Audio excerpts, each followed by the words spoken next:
Bienvenue au Mâche Patate, le podcast éclaté des urbainculteurs où on célèbre l'agriculture urbaine dans toute sa diversité. Des techniques de culture aux projets innovants, en passant par les enjeux et défis du milieu urbain, on réfléchit avec vous, on en jase avec nos invités et on se fait aller le Mâche Patate! Bonjour, bienvenue à Mâche Patate, le podcast des urbainculteurs, cet organisme de Québec qui œuvre à la promotion de l'agriculture urbaine et du jardinage depuis 2009. Nous travaillons à rendre la ville plus verte, plus agréable et plus résiliente en aménageant des potagers urbains au sol, sur les terrasses et sur les toits, ainsi qu'à travers différents moyens d'éducation et de sensibilisation, dont Mâche Patate. Je suis votre co-animatrice Marie-Hélène Dubé, en compagnie de Marie-André Asselin. Salut Marie-André! Salut! Avant de commencer, je voulais dire que l'épisode d'aujourd'hui est présenté par SmartPot. Donc, les SmartPots, ce sont des pots de jardinage en géotextile sans BPA qui sont fabriqués aux États-Unis puis qui permettent de cultiver de tout, partout, facilement et à faible coût. Ils sont légers, durables et non cassables et sont offerts dans de nombreux formats. Leur paroi l'espace et l'air, ce qui vous assure des plantes plus résistantes, plus productives, avec les racines au frais. Donc, c'est parfait autant pour les petits balcons que les grands toits jardins et partout pour créer des jardins instantanés, comme les urbainculteurs le font depuis près de 10 ans. Donc, pour en savoir plus, visitez www.smartpots.com, donc SMARTPOTS.com. Aujourd'hui, on aborde un sujet qui interpelle beaucoup de personnes intéressées par l'agriculture urbaine, mais qui est encore assez méconnue et mystérieuse.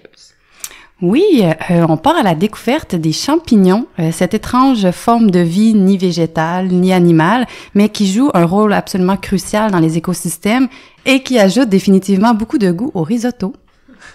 On s'aventurera pas à vous parler de cueillette sauvage, on veut plutôt vous parler de la production de champignons comestibles en ville, voire à la maison. Mais avant d'accueillir nos invités d'aujourd'hui, on vous rappelle que vous pouvez toujours nous envoyer vos questions de jardinage ou d'agriculture urbaine par courriel, à mâche-patate@urbainculteur.org, en nous disant comment vous vous appelez et de quelle région vous êtes. On pourra y répondre dans une section questions du public dans un prochain épisode. Puis vous pouvez bien sûr nous envoyer aussi vos suggestions de sujets sur lesquels vous aimeriez qu'on fasse un autre épisode. Aussi, restez avec nous après l'entrevue parce qu'on veut vous parler d'autres projets intéressants à regarder et des sources d'informations pertinentes. Donc, ne pesez pas sur stop à la fin. Sans plus attendre, on accueille donc nos invités d'aujourd'hui. Pour nous, c'est une première puisqu'on a 2 invités en même temps à Mâche Patate. Et comme on n'a que 3 micros, Marie-Hélène et moi, on va alterner en même temps sur le même micro. Donc, désolé si c'est pas parfait ou pas comme d'habitude. Donc, on accueille sans plus attendre Dominique Lynch-Gauthier et Lisiane Roy-Maheu de la compagnie Blanc de Gris. Bienvenue les filles. Merci. Merci de nous recevoir. Alors, dites-nous donc un peu, qu'est-ce que Blanc de Gris, puis comment le projet est né, puis comment vous, c'est arrivé dans votre vie aussi? Blanc de Gris, c'est une entreprise qui produit des pleurotes à Montréal à partir de résidus de marc de café puis de microbrasseries, essentiellement. L'idée est arrivée en 2013. C'était à l'école d'été sur l'agriculture urbaine, ici à l'UQAM, à Montréal. Puis je participais à cette école-là dans le cadre de mon travail. Puis j'avais entendu une conférence sur... c'était un conférencier d'une entreprise parisienne qui s'appelle Topagé, puis qui parlait d'une autre entreprise de Paris qui faisait la culture de pleurotes dans la ville à partir de marc de café. Puis c'est là que j'ai eu comme un déclic, que je me suis dit c'est ça que je veux faire ici à Montréal. Puis j'en ai parlé à Lisiane, qu'on se connaît depuis plus de 20 ans maintenant. Puis elle a été motivée aussi par l'idée, fait que c'est comme ça qu'on a décidé de s'associer pour commencer à travailler sur ce projet-là, pour voir s'il y avait un potentiel pour que ça voie le jour. Puis est-ce qu'à la base, vous étiez des passionnés de champignons? À la base, Dominique, mon associé, oui. Moi, pas du tout. En fait, je n'aimais pas les champignons. En fait, je n'aimais pas, c'est que je connaissais pas vraiment non plus. Après, des amis m'ont fait découvrir vraiment les produits de la cueillette. Donc là, j'ai pu constater que oui, c'est bon, des champignons. Les champignons de Paris me rebutent un peu parce que je trouve qu'ils sont, qui goûtent pas grand-chose, la texture est pas au rendez-vous avec mon goût à moi, mais depuis que j'ai essayé nos pleurotes, je vous dirais que je suis de plus en plus convertie. Moi, c'est le contraire. Moi, j'aime les champignons depuis longtemps. J'aime ça les cueillir dans la forêt. J'aime ça les cuisiner, les manger. Puis je trouve que c'est des organismes fascinants aussi sur le plan biologique. Donc, on est un peu différentes toutes les deux à ce niveau-là. Puis, ben c'est ça, ça t'intéressait d'abord, mais j'ai envie de poser la question de pourquoi avoir lancé un projet spécifiquement sur les champignons, puis pas, par exemple, un projet, je sais pas, d'agriculture urbaine autre, parce que c'est quand même dans le cadre de l'école d'été d'agriculture urbaine que ça t'a intéressé?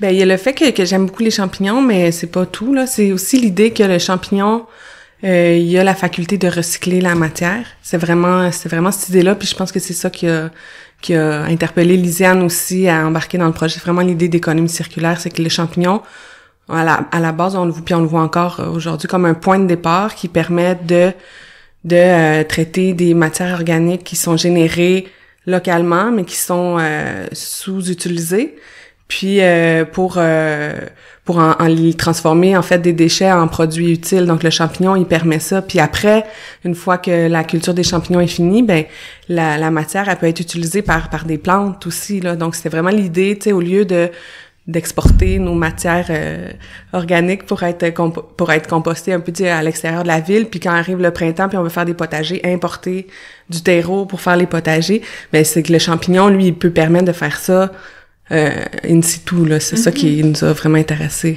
faire le projet. Puis par rapport à l'économie circulaire, justement, si je ne m'abuse, vous vous approvisionnez dans un rayon qui est quand même petit autour de votre entreprise. Est-ce que vous pourriez, dans le fond, nous en parler un peu, comment ça fonctionne, l'approvisionnement pour le substrat? Ben oui, on s'approvisionne dans un rayon qui est court, c'est 10 km, mais c'est la même chose pour les livraisons aussi, là. On collecte nos intrants dans un rayon de 10 km, puis on va livrer nos champignons dans un rayon de 10 km aussi. Donc c'est, en fait, je vais y arriver.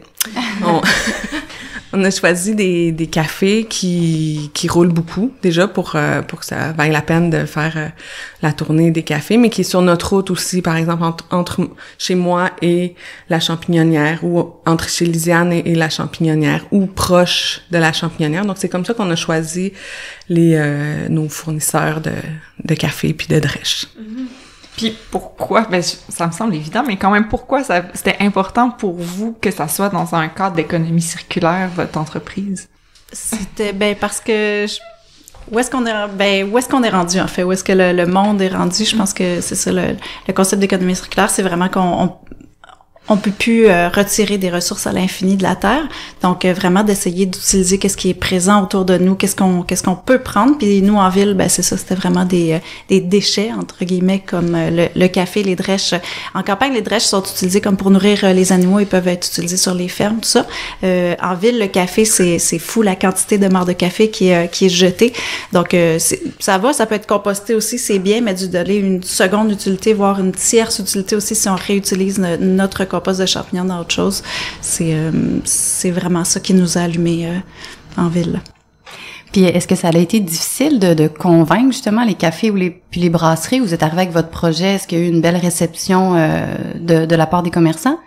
On a toujours une belle réception, autant pour ce qui est des matières premières que pour quand je vais vendre les champignons. Je suis vraiment chanceuse. C'est pas comme vendre un frigidaire au pôle Nord, là. C'est les gens, quand ils voient le produit, ils disent « Wow, c'est ça que ça ressemble à un champignon ». Frais, un pleurote frais comme ça, puis avec cette texture-là. Donc, j'ai pas tant de travail que ça, moi, au ventre, finalement. Même chose pour les matières premières, comme je disais, les gens sont rendus là, veulent participer, veulent par des petits gestes, c'est ça, participer au bon déroulement. Donc, quand on allait voir les gens présenter le projet, les gens sont toujours super contents, trouvent des façons que ça nous convient à tous pour le ramassage. Même de plus en plus, comme on a eu, on va parler des fois, il y a des articles sur nous, donc les gens s'informent puis ils nous voient. On reçoit beaucoup de demandes de gens qui ont des cafés qui veulent nous donner leur café. C'est dommage parce qu'on est saturé, on en a vraiment, comme je vous disais, ils s'en jettent tellement que nous, je pense que dernièrement, on était avec 4 cafés puis on récolte à peu près 700 livres de café par semaine avec ça. Donc, wow. Puis 4 cafés à Montréal quand on pense qu'il y en a à peu près à tous les coins de rue. Donc, souvent, on doit refuser, oui, malheureusement, les gens. Mais maintenant... un beau problème. Oui, on n'a que des beaux problèmes. C'est ça, les gens viennent vers nous maintenant dû à la publicité, si on veut, qu'on a eu. Autant les clients que les fournisseurs. Fait que ça va très bien. C'est pour ça que c'est un modèle qui pourra être répété, être copié, se faire ailleurs, parce que tout est là, en fait, la demande comme l'offre des matières premières. Puis, t'as mentionné en passant un peu que, dans le fond, votre substrat que vous utilisez par après peut être encore réutilisé. Qu'est-ce que vous faites avec après? Pour le moment, il est collecté par l'arrondissement de Hochelaga-Maisonneuve pour être composté. Bon, on voit ça comme un moindre mal pour le moment parce qu'on pense qu'il peut être valorisé mieux que ça. Mais parallèlement à ça, on a plusieurs projets de recherche en partenariat avec d'autres organisations. Par exemple, avec Tricycle, qui est un jeune élevage de ténébrions qui vient de commencer à Montréal, mais eux, ils récupèrent notre substrat épuisé, puis la pulpe des jus Loop, puis ils font un mélange, peut-être qu'ils rajoutent d'autres choses aussi, là. Puis ils nourrissent les ténébrions avec ça. Il y a un autre projet de recherche avec le laboratoire sur l'agriculture urbaine qui cherche à créer un terreau pour l'agriculture hors sol, mais qui est fait à partir de résidus qu'on trouve dans la ville. Donc ça, c'est un projet qui est en cours depuis 2 ans maintenant, mais je pense qu'au final, ce qu'ils veulent, c'est trouver comme une recette avec les différents résidus là, qui soit optimale.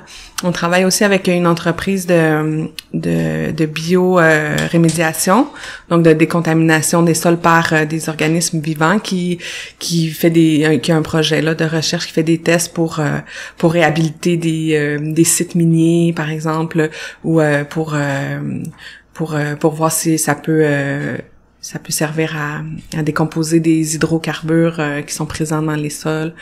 Donc, c'est les 3 projets là sur lesquels on travaille pour valoriser notre substrat épuisé. OK, donc il y a du potentiel, visiblement. Oui. C'est vraiment pas juste du compost. OK, c'est super. Non, ça peut être... il y a d'autres potentiels aussi. Ça peut servir de matériaux de construction une fois déshydraté. C'est un peu les mêmes propriétés que le polystyrène. Ça peut servir aussi comme emballage, tu sais, dans les... Je sais pas, quand tu vas acheter une télé, là, puis les gros blocs de polystyrène, mais ça pourrait être du mycélium de champignons déshydratés. En tout cas, il y a plein de possibilités avec ça. Wow! Mais c'est ça, c'est vraiment comme une forme de vie qu'on connaît peu, je trouve, en général, les champignons. Tu sais, comme je disais tantôt, c'est comme ni végétal ni animal. Puis d'ailleurs, j'ai une question peut-être un peu niaiseuse, mais je me demandais si on disait comme des cultivatrices de champignons, des éleveuses de champignons, ou des champignonistes, je sais pas, comment on vous appelle? Quel est votre statut? C'est une bonne question. Ben, Dominique, c'est la fermière de nous deux. Fermière en ville. Je sais pas. Mais je m'étais jamais posé la question. On dit dans le milieu agricole, c'est les producteurs de champignons sont des champignonistes. Okay. Mais si c'est cultivateur ou éleveur, je trouve ça intéressant parce que c'est vrai que c'est ni animal ni végétal. Au choix. Ouais. Productrice, ça marcherait-tu? Si on se ramène plus aux champignons lui-même, comme tu l'as dit, que vous l'avez dit plus tôt, vous cultivez des pleurotes. J'aimerais savoir, dans le fond, pourquoi vous avez choisi la pleurote, puis aussi, si vous pourriez sommairement peut-être nous décrire vos installations, parce que quand on parle d'une champignonnière, je pense que la plupart des gens ont aucune idée de à quoi ça peut ressembler. Donc, si vous pourriez nous parler de ça un petit peu, on aimerait ça. Tout d'abord, j'ai noté une petite faute dans ton discours que beaucoup de gens font. Non, c'est parce que je veux que les gens le sachent parce que moi-même j'ai dû le faire au début. C'est un pleurote, en fait, c'est masculin le nom. Mais tout le monde dit la pleurote, donc ne vous étonnez pas si vous le dites. Nous aussi, on a trouvé ça dur au début. Oui, c'est le pleurote. Je m'excuse. Il y a pas de problème. Pourquoi on a cultivé le pleurote, Dominique? Ouais. Ben le pleurote, c'est le plus facile entre guillemets des champignons à cultiver là, je mets des guillemets parce que c'est difficile la culture des champignons. C'est loin d'être facile même les pleurotes. C'est le champignon qui s'adapte le mieux à une diversité de substrats différents. Donc comme on voulait travailler avec un substrat qui est non traditionnel en culture de champignons, le pleurote s'est imposé aussi. Puis ça se prête aussi particulièrement bien à l'agriculture de proximité, la culture des pleurotes, parce que c'est un champignon qui est très fragile puis très périssable, donc il va pas rester beau longtemps, puis il va pas bien supporter comme les longs transports parce qu'ils sont super fragiles. Mm-hmm. Oui, parce que c'est ça, les champignons de Paris, mettons, c'est ça qu'on mange le plus souvent, je dirais, là, tu sais, qu'on trouve généralement plus, c'est que j'aurais cru que ça aurait été plus simple comme culture. Non, c'est plus complexe. Par contre, ils ont une super bonne conservation. C'est pour ça que ceux-là sont beaucoup cultivés, parce qu'ils se conservent beaucoup plus longtemps puis sont beaucoup moins fragiles. Veux-tu décrire? Sinon, pour l'aspect de la champignière, on peut commencer par les seaux. Ça aussi, c'est une des raisons pourquoi on a choisi le pleurote, parce qu'il se prête bien à la culture en seaux. En fait, on utilise des seaux blancs alimentaires, des 17 litres, là, comme on voit des fois dans les restaurants pour l'huile. On fait des trous dans ces seaux-là, on met le substrat à l'intérieur et les pleurotes sortent par ces petits trous-là. Donc, on voit apparaître les petits bébés, on les voit grandir aussi, ils doublent de taille chaque jour. Donc, c'est assez impressionnant quand on est là chaque jour dans les serres à cueillir. On dit, ah, celui-là, je pensais qu'il serait prêt demain, mais non, finalement, mais ils grandissent très vite. Donc, ça, c'est une des raisons. Puis c'est aussi une raison qui, si on veut, écologique, c'est qu'on n'aimait pas le concept de produire dans des sacs et jeter ces sacs-là. On voyait vraiment une grosse montagne de sacs à la fin, puis ça nous déplaisait. Donc, on s'est dit, on va essayer la culture en seau. On a imité un peu Champignon Charlevoix, qui nous avait aidé au début, qu'on a pris comme modèle. Il faisait ça, la culture en seau. Et on aime beaucoup travailler avec les seaux. On les remplit, ça se cueille très bien.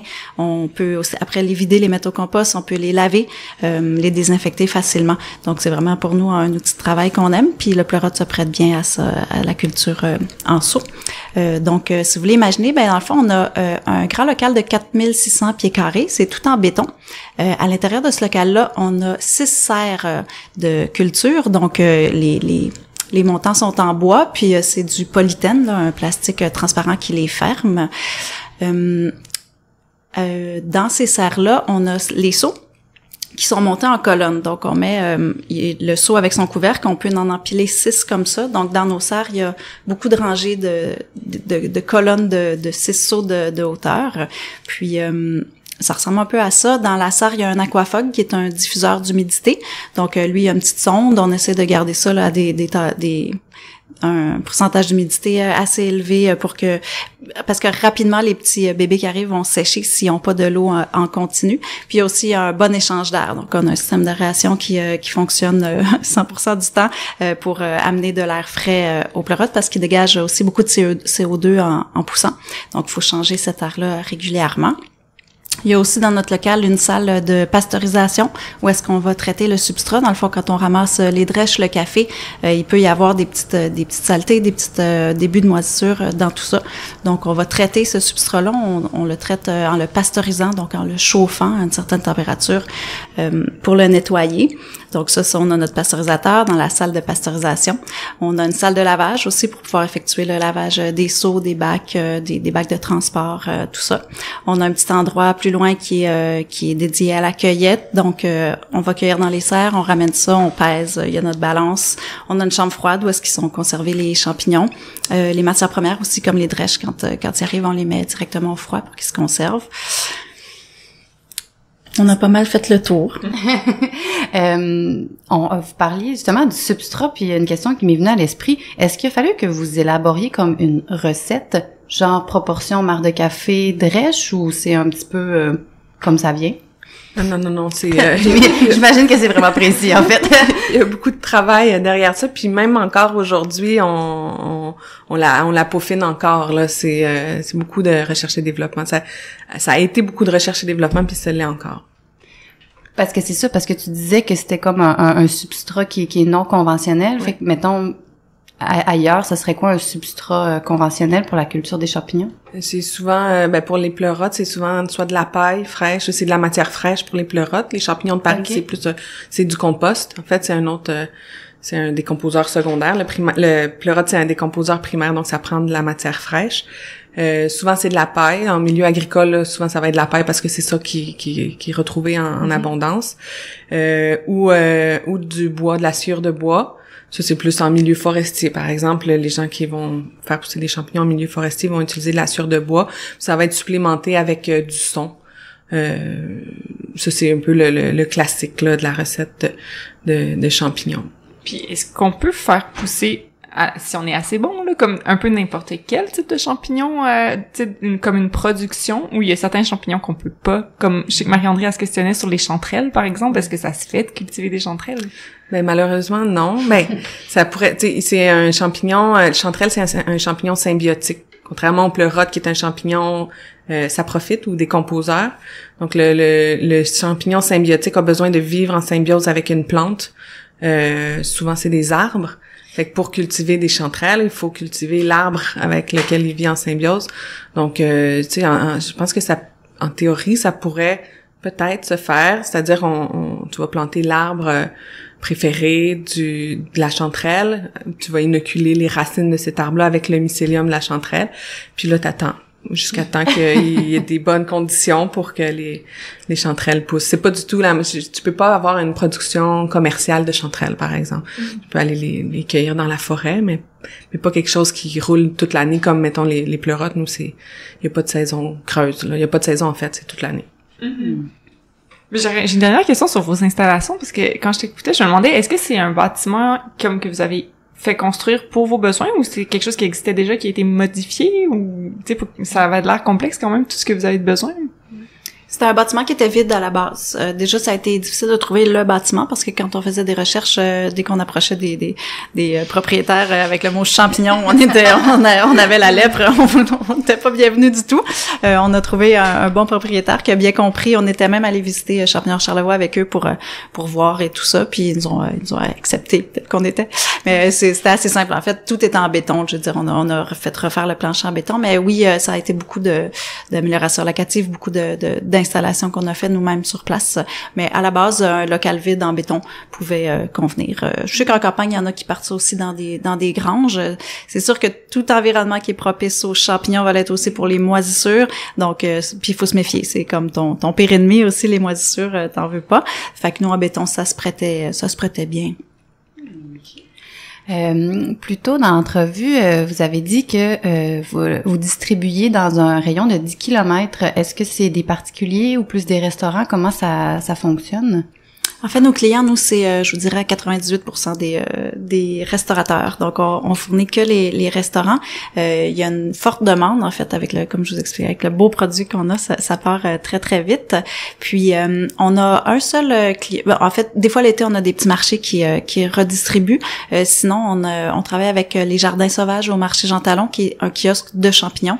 Lui, nous distribue pour les particuliers, en fait. C'est beaucoup plus simple parce que nous, dans nos installations, c'est vraiment un endroit de travail, puis on n'est pas équipé pour recevoir vraiment les gens sur place pour la vente. Donc, on a fermé un peu cette porte-là, mais on a beaucoup de demandes. Après être passé, disons, à la télé, on reçoit beaucoup de courriels de gens qui veulent. Ça arrive des fois dans l'année qu'on a des gros booms auxquels on s'attendait pas. Exemple, le 1er janvier, ça fait quelques fois que ça nous le fait, là. C'est sûr, les restaurants sont fermés, tout le monde est en congé, puis nous, les champignons poussent encore. Donc, à cet effet-là, on prend en considération les courriels des gens, on fait une liste courriel, puis quand on a un boom de champignons, puis qu'on peut vendre les restes, donc là, on va envoyer un petit courriel à ces gens-là pour pouvoir leur faire plaisir. Mais sinon, vraiment, c'est les restaurants. Puis je vous dirais, comme on a un produit qui coûte assez cher à produire, donc il est plus cher aussi que ce qui arrive de l'importation. Donc c'est un beau problème. C'est pas un problème du tout. En fait, on a des grands restaurants de Montréal, des beaux restaurants, on est dans pas mal la crème de Montréal. C'est le fun, c'est des bons clients aussi. Puis là, je me demandais, on parlait là, tu sais, de inoculer les champignons, le mycélium et tout. Puis tu sais, c'est quand même peut-être des connaissances là que les gens ont peu. Puis aussi, j'avais une sous-question. Est-ce que vous produisez vous-même votre mycélium? C'est quand même quelque chose de complexe, je crois. On le produit pas encore, mais c'est un des projets de l'automne, là, de commencer à produire notre propre mycélium, ouais. Ouais, c'est assez complexe, ça prend des installations un peu de laboratoire là, pour produire ça, mais je pense que ça peut bien se faire aussi. Tu peux juste expliquer un peu ce qu'est le mycélium? Le mycélium, c'est comme la semence du champignon, si on veut. C'est la partie végétative du champignon. C'est comme l'organisme, en fait. Ce qu'on appelle un champignon, c'est juste comme un peu le fruit, là. C'est l'organe de reproduction. C'est comme le mycélium, c'est comme si c'était l'arbre, puis le champignon, c'est comme si c'était la pomme, tu sais. Donc, c'est tout un réseau de filaments blancs qui s'appelle des ifs. Puis ça agit comme des tubes digestifs inversés. Donc les champignons se nourrissent, contrairement aux animaux, nous on se nourrit par ingestion, donc il faut qu'on rentre la nourriture dans notre corps pour la manger. Les champignons vont se nourrir par absorption. Donc l'if, le tube digestif inversé, va absorber les nutriments du milieu dans lequel il se trouve. Wow. C'est vraiment fascinant. Donc, prochaine étape, le laboratoire, puis on produit notre propre mycélium. Oui. C'est quand même une belle aventure. Oui. Cool. Puis, mais là, c'est ça, de ce que j'en comprends, il y en a pas beaucoup là, qui produisent des champignons en ville, mais j'imagine que ça a un intérêt de produire, tu sais, le milieu urbain avec la culture de champignons, c'est quand même relativement un bon fit. Est-ce que c'est quoi l'intérêt en fait de le faire en ville? Ben, c'est comme je l'ai dit, le fait que c'est un produit qui est super fragile et périssable, ça donne vraiment une plus-value au produit, au pleurote qui est produit en ville ou sinon proche de son client. Puis c'est pour ça, comme Lisiane disait, on a une super belle réception dans les restaurants à Montréal. C'est parce qu'ils ont pas l'habitude de voir un pleurote frais comme ça, puis beau. Puis donc ça, c'est vraiment le grand avantage. Puis l'autre grand avantage, c'est la proximité des matières premières, puis du marché. Puis que ça prend pas beaucoup d'espace. Oui, c'est ça. Non, c'est ça. Puis de ce que vous disiez, c'est que ça se fait à l'année, tu sais, vu que c'est à l'intérieur. Oui, puis on n'a pas besoin de terre, de sol non plus, là. Fait que ça, c'est, tu sais, on va pas se mettre à élever des vaches ou à faire des cultures de grains en ville. Je pense que ça se prête moins bien. Mais pour des produits comme les pleurotes ou comme les fleurs comestibles ou les micro-pousses, mais c'est tout, selon moi, c'est des produits qui se prêtent bien à l'agriculture urbaine. Mais en fait, c'est presque étonnant qu'il n'y ait pas plus de production de champignons en ville, on dirait, quand on réflexionne à tout ça, là. C'est difficile, faut être persévérant. Oui, c'est ça. J'avoue que nous autres, on voit ça beau, là, les espèces de salles remplies de pleurotes, mais j'imagine qu'il y a énormément de travail derrière ça, en effet. C'est très, très, très difficile. Il y a souvent des gens qui démarrent, mais au bout de quelques mois, on n'entend plus parler. Nous-mêmes, c'est ça, on est encore à peaufiner notre expertise. On reçoit beaucoup de demandes de partout dans le monde pour des gens qui veulent démarrer ce genre de projet-là. Je vous dirais qu'on est depuis le début débordé par toutes nos opérations, fait qu'on n'a pas vraiment pris le temps, mais tranquillement on se tourne, on aimerait ça aussi faire de la passation du savoir, faire de la consultation pour aider les gens parce que ça a été difficile. Nous, je pense qu'on a passé à travers là, ça, on est dans notre 5e année. On va s'en sortir, mais c'est difficile. Puis c'est dommage d'avoir des gens qui mettent aussi beaucoup d'efforts puis qui arrivent pas. Donc c'est une de nos missions prochaines de se pencher là-dessus puis peut-être pouvoir essayer de propager le savoir. Est-ce qu'il y a des formations professionnelles qui se donnent au Québec si on veut se lancer dans la production de champignons ou c'est vraiment faut apprendre par soi-même? Ça existe, il y en a, on en a suivi, mais on a beaucoup plus appris par l'expérimentation, par les lectures qu'on a faites, que par la formation qu'on a suivie.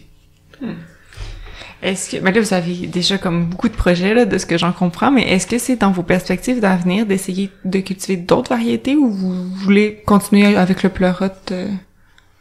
Ben, on attendait d'être vraiment parfaite avec le pleurote, de bien tenir tout ça avant de s'éparpiller puis se lancer dans d'autres choses. Ça va dépendre aussi de nos installations parce que pour le moment, le taux d'humidité est le même, l'aération est la même, puis peut-être que c'est pas les mêmes conditions pour d'autres champignons. Comme je parle aussi plutôt les sauts, nos amis les sauts, on les aime beaucoup, donc ce serait des cultures qui voudraient se prêter à cette culture-là. Exemple, le shiitake, il va pas nécessairement, lui, vouloir sortir par les trous. C'est plus une culture à nu. Il sortirait sur le dessus du couvercle. Donc, c'est plein de petites choses comme ça. Oui, il y a d'autres espèces qui nous tentent. Oui, il y a l'Ericium, le Lion's Mane. Il y a quels autres? Mais on envisage, une fois qu'on va vraiment bien maîtriser le pleurote avec cette recette-là, on envisage essayer d'autres cultures de champignons ou d'autres, tu sais, des végétaux, par exemple, si on peut utiliser notre substrat épuisé comme terreau pour faire pousser des végétaux, ou puis, tu sais, Lisiane disait tantôt, les champignons, ils dégagent quand même du CO2, ils respirent comme les animaux. Ben, si on peut récupérer ce CO2-là pour l'envoyer dans une serre de végétaux, par exemple, fait qu'on veut explorer aussi les synergies qu'il pourrait y avoir avec d'autres cultures. Ben, ça rejoint un petit peu une question que j'allais demander, mais je me demandais s'il y avait d'autres moyens d'inclure comme la culture de champignons dans l'agriculture urbaine ailleurs, tu sais, autrement que vraiment une production à l'intérieur dans des seaux, là. Est-ce qu'il y a d'autres moyens d'inclure des champignons? Ouais? Ça se fait dans des potagers aussi. Ça peut être super le fun. En fait, c'est super le fun de le faire au potager. C'est comme ça que j'ai commencé à cultiver des champignons. Puis des fois, on le fait comme notre substrat épuisé. Justement, on le donne à des gens qui ont des jardins, aussi des jardins communautaires, puis ils font juste l'étaler un peu comme paillis, puis il y a des champignons qui vont repousser. Donc ça c'est le fun, mais c'est ça, c'est pas pareil qu'à l'intérieur, c'est pas du tout les mêmes méthodes, les mêmes techniques, puis il faut que tu attendes aussi que les conditions de l'environnement soient réunies pour voir les champignons pousser. Donc c'est pas aussi constant non plus. Là tu vas avoir des champignons qui vont pousser plus, par exemple, à ce temps-ci de l'année, quand il commence à faire un peu plus frais la nuit, puis ça, les champignons aiment ça. Donc, ils vont sortir à ce moment-là. Tu sais, pendant les canicules, ils vont pas produire des masses, là. Mais il y a moyen de le faire, ouais.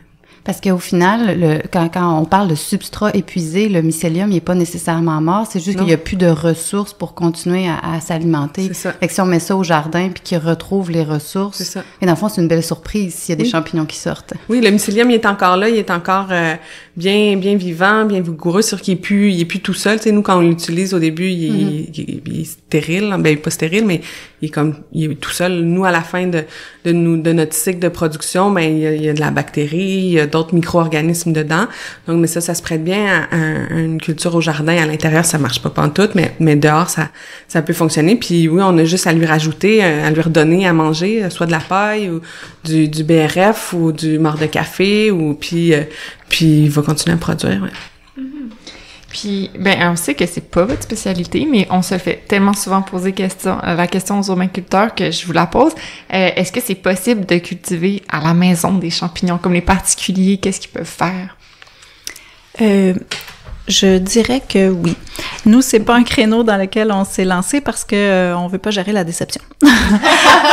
Non, c'est sûr. Ils se vendent en épicerie des petits sacs de substrat comme ça. C'est juste qu'il faut vraiment leur donner les bonnes conditions. C'est pas vrai que si tu le mets sur ton comptoir puis tu le piches le matin, tu le piches le soir, tu vas avoir des tonnes de pleurotes. C'est plutôt des fois, nous, on a des sacs de mycélium qu'on va pas utiliser. Donc, quand des gens me le demandent, je leur en donne, je leur en vends. Mais c'est vraiment, je leur explique la technique. Tu mets ça dans une boîte de côté, tu mets un humidificateur devant en permanence, tu fermes pas ta boîte pour qu'il y ait de l'air qui circule. Ça prend vraiment un taux d'humidité constant et élevé. Ça prend de l'aération en tout temps. Puis là, tes champignons vont déjà avoir des meilleures conditions pour grandir. Mais encore là, je peux rien te garantir. Donc, c'est souvent, c'est que c'est un peu décevant si les gens essayent, ils le font pas comme il faut à la maison. C'est vraiment le fun, par exemple, tu sais, je vous dirais... c'est plus pour le trip, puis pour se familiariser avec cette culture-là, que je pense que pour avoir une récolte intéressante. Oui, c'est ça, tu sais, souvent les enfants, mes petits cousins, je leur en donnais des sacs pour qu'ils voient ça pousser, parce que c'est vraiment le fun à voir pousser. Puis après, c'est ça, quand les gens le demandent, ou sinon d'aller s'informer peut-être sur YouTube, je sais pas, je me suis jamais vraiment penchée sur la question, mais oui, c'est quelque chose qui est possible si c'est bien fait. Puis c'est vraiment amusant. Puis il faut faire attention au sport aussi, là. Les sports qui sont produits, les pleurotes produisent beaucoup de sport.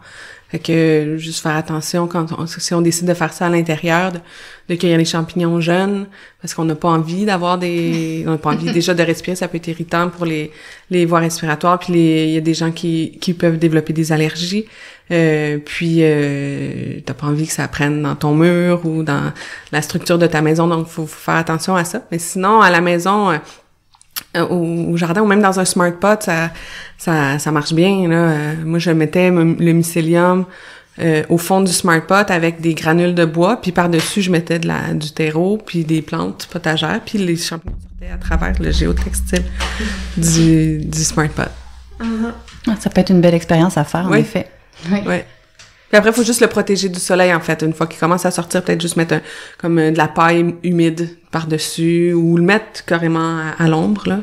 Le côté, mais c'est vrai, c'est un paramètre qu'on a comme pas parlé, mais comme en point de vue de luminosité, est-ce qu'il faut qu'ils soient dans le noir complètement, les champignons, votre production, puis tout ça? Est-ce qu'il faut de la lumière? Les pleurotes ont besoin de lumière. C'est pas tous les champignons, mais les pleurotes ont besoin de 12 heures de lumière par jour. Éclairage style sous-bois, là.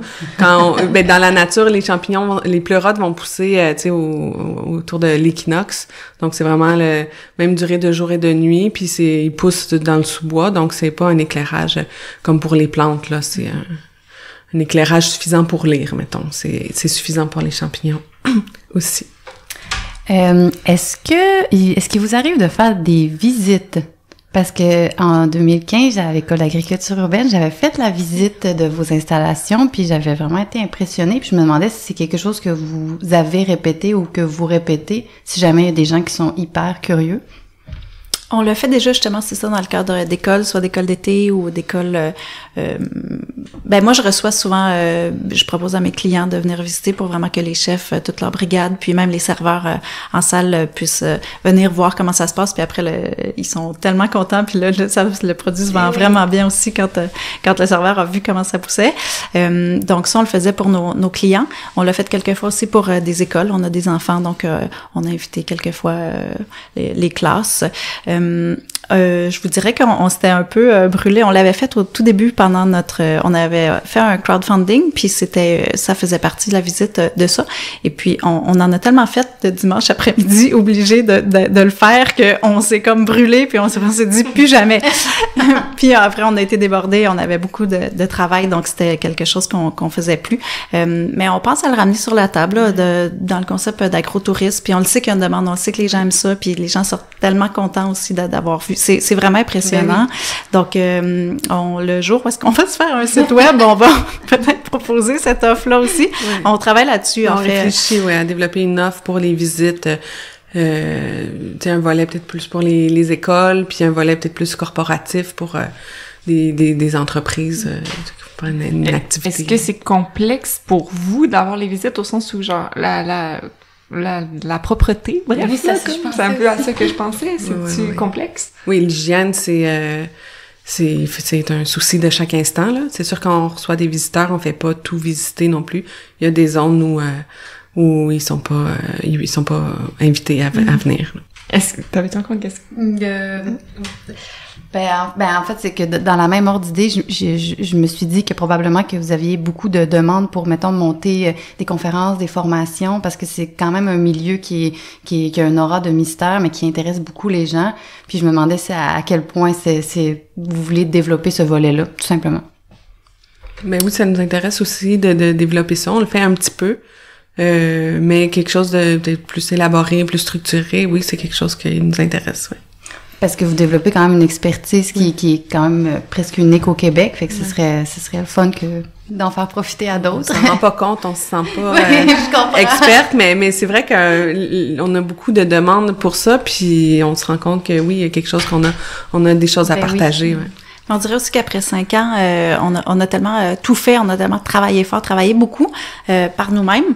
Là, depuis l'année passée, on a, par chance, des employés. Donc, ça nous dégage un peu de temps. Puis, ça nous permet aussi de se retourner vers d'autres priorités puis d'autres compétences qu'on a, voire même de choisir qu'est-ce qu'on a envie de faire. Donc, Dominique est vraiment très bonne. Je pense que vous avez pu comprendre dans ses explications pour aller expliquer peut-être justement le volet conférence. Donc, là, de pouvoir souffler, se dire, OK, qu'est-ce que j'ai envie de faire avec ce que je sais. Donc, je pense que c'est là-dessus cette année qu'on part un petit peu plus, qu'on va pouvoir développer ce genre de choses, le fun, là. Yeah. Le fun commence. Yeah! Super! Mais merci beaucoup d'avoir pris le temps de venir nous parler. C'est super intéressant. Avec plaisir. Merci de nous avoir invités. Merci beaucoup. Merci à vous.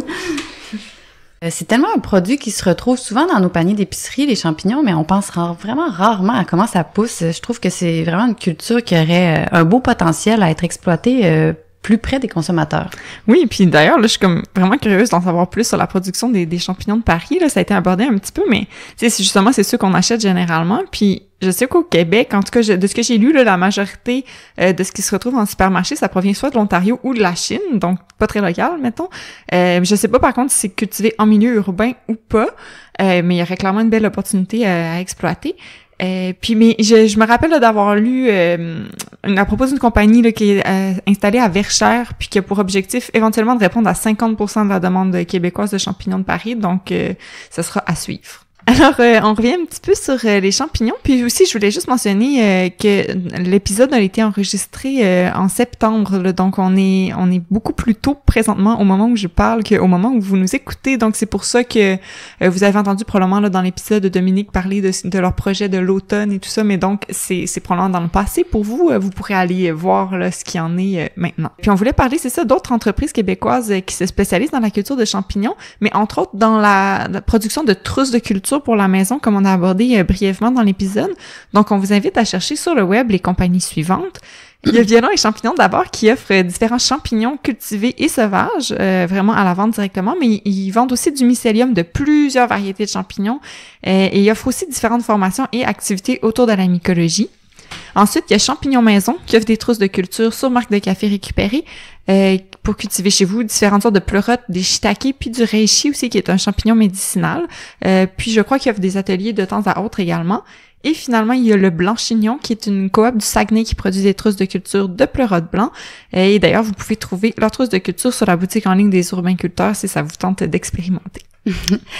On avait aussi envie de vous glisser un mot à propos d'un projet hors Québec qu'on trouve vraiment pas mal cool. Ça s'appelle La Caverne, puis c'est une ferme urbaine souterraine en plein cœur de Paris. Ils sont situés dans un ancien stationnement souterrain sous des logements sociaux de type HLM, puis ils produisent des micro-pousses, des endives, puis des champignons, tout ça biologique. Ils accueillent aussi dans leurs espaces d'autres startups, dont une qui s'est lancée dans la production de spiruline, un super aliment, comme on dit, une algue bonne pour la santé, oui, dans un stationnement souterrain parisien. Et ils emploient le plus possible des gens qui habitent près, en plus d'offrir des tarifs préférentiels à celles et ceux qui habitent juste au-dessus. En tout cas, nous, on trouve ça pas mal impressionnant. On vous mettra le lien de leur site web et la vidéo qui présente leur projet sur la page de cet épisode sur notre site web à urbainculteur.org. Alors, je vous rappelle aussi que l'épisode d'aujourd'hui était présenté par SmartPot, donc des pots de jardinage en géotextile qui permettent de cultiver de tout, partout, facilement et à faible coût. Visitez www.smartpots.com pour en savoir plus. En bref, on espère que vous commencez à avoir une idée en écoutant Mâche Patate, peut-être que l'agriculture urbaine, c'est bien plus que juste faire pousser des légumes sur les balcons, bien que ce soit excellent aussi, et qu'il y a toutes sortes d'autres productions auxquelles on pense moins, comme les fruits, les champignons, les pousses, les insectes comestibles, les œufs et j'en passe. Puis dernière chose avant de vous laisser aller, si le monde des champignons vous fascine, ou au moins en tout cas pique votre curiosité, puis que vous êtes aussi à l'aise en anglais, on vous recommande fortement l'écoute de l'épisode intitulé From Tree to Shining Tree du célèbre podcast américain Radiolab. Vous entendrez entre autres parler de champignons qui chassent des insectes avec un genre de lasso, puis d'autres qui partagent leur lunch de saumon avec les arbres. Je dis juste ça comme ça. Allez voir ça. C'est assez fascinant. Je vais aussi mettre le lien sur la page de l'épisode. Puis bien sûr, revenez-nous dans 2 semaines pour le prochain épisode de Mâche Patate. D'ailleurs, c'était le dernier épisode de notre mini-série montréalaise. On sera de retour dans la capitale à la prochaine émission. Alors merci de nous avoir écoutés. À bientôt. Bye bye!